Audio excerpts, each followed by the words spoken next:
Bonjour, aujourd'hui on étudie dans le Rambam du jour les prakim dans les chapitres qui parlent de la Tfila. On va étudier aujourd'hui chapitre 13, la halakha numéro 18. Le Rambam amène que le jour de Tisha B'Av, Korin Beshacharit Kitolit Banim. On lit, on a lu il y a quelques jours, la paracha de la Torah qui commence par Kitolit Banim et on fait la Haftara à Sof Asifem. Et à Mincha, comme tous les autres jeunes, on lit Vayichal Moshe, comme le reste des jeunes. Et les autres jeunes, où on jeûne par rapport à ce qui est arrivé à nos parents, à nos ancêtres, on lit à Shacharit et à Mincha la même lecture, Vayichal Moshe. Alors la question qu'on va voir aujourd'hui, c'est est-ce qu'une personne qui ne jeûne pas, elle aurait le droit de monter à la Torah un jour de jeûne? On va voir qu'il y a plusieurs avis.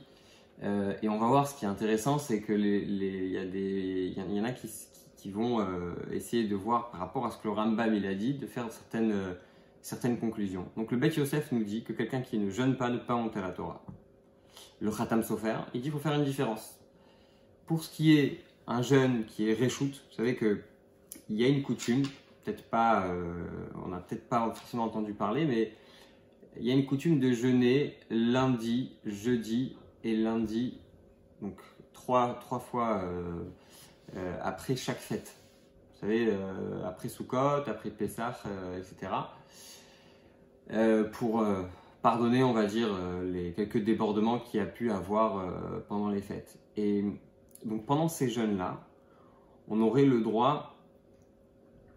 le droit de faire monter quelqu'un qui n'a pas jeûné.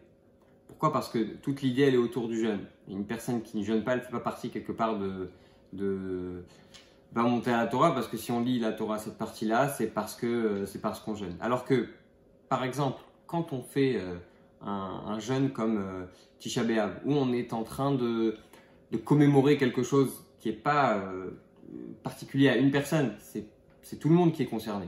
Donc là, il faut faire une différence et d'après certains, on aurait le droit de faire monter quelqu'un qui ne jeûne pas à Shacharit. Donc ça, c'est une chose. D'autre chose, c'est qu'il y a peut-être une différence à faire entre Tisha B'Av et les autres jeûnes, puisque Tisha B'Av, on est vraiment en train de commémorer quelque chose. D'ailleurs, on a remarqué, Tisha B'Av, on l'a dit au début, c'est une lecture différente que tous les autres jeûnes. Alors que pendant les autres jeûnes, c'est toujours la même lecture. Tisha B'Av, on lit quelque chose qui nous concerne particulièrement, qui est la paracha de Kitolit Banim. Et alors, concrètement, qu'est-ce qui sort de tout ça à la Halakha Maaseh? J'ai demandé au Rav Abishit pour avoir les choses un peu plus claires. Donc, de manière générale, on ne fait jamais monter quelqu'un qui ne jeûne pas, même quand il s'agit d'un Havel, personne qui est en deuil. D'ailleurs, petite parenthèse, le Rabbi conseillait à ceux qui étaient en deuil de monter à la Torah autant qu'ils peuvent, même de monter à Shacharit et à Mincha le jour de Shabbat. C'est intéressant à savoir, c'est important de le faire. Si Dieu nous en préserve, on a perdu quelqu'un. Donc, même une personne qui jeûne, même une personne qui a perdu un proche ne pourra pas monter à la Torah un jour de jeûne si elle ne jeûne pas. Par contre, les seuls cas où on pourrait permettre, c'est dans le cas où on a déjà appelé la personne et que cette personne elle a vraiment très honte de dire que elle jeûne pas devant tout le monde. Dans ce cas-là, il y a certains qui permettent, mais de manière générale, on ne fait jamais monter quelqu'un qui ne jeûne pas le jour d'un jeûne.